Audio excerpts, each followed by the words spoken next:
Hey guys, bear with me because this one's a little meaty. I'm starting in John chapter 13, and I'm going to John chapter 21 and 26, and it says this. Now Jesus was deeply troubled and exclaimed, I tell you the truth, one of you will betray me. And in 26, Jesus responded, it is the one whom I give the bread I dip in the bowl. And when he dipped it, he gave it to Judas, Simon, the son of Iscariot. And here's what Matthew chapter 26, verse 23 has to say. One of you who has just eaten from this bowl will betray me. For the Son of Man must die, as the Scriptures declared long ago. But how terrible will it be for the one who betrays him? It would have been far better for that man if he had never been born.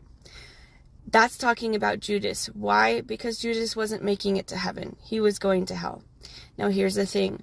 When Judas went to the Pharisees and took money for betraying Jesus, he decided at that moment that he wanted that money. He loved money more than he did the Messiah. And here's what the Bible has to say about the love of money. 1 Timothy 6:10 says this, for the love of money is the root of all kinds of evil, and some people craving money have wandered from the true faith and pierced themselves with many sorrows. Now, that being said, are we better than any other sinner? No. And there's great people in the Bible that we can compare ourselves to in that.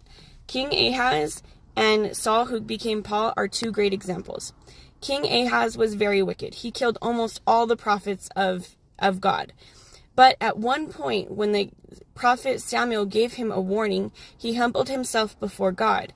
And God said, you know what? Because Ahab humbled himself, I'm not bringing the destruction of Israel upon this time, but in his son's time.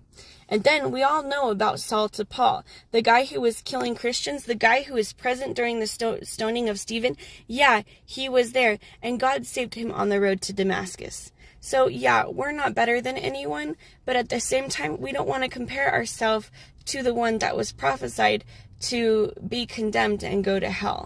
Because we want that forgiveness and we want that love of God. So there's a balance to this thing.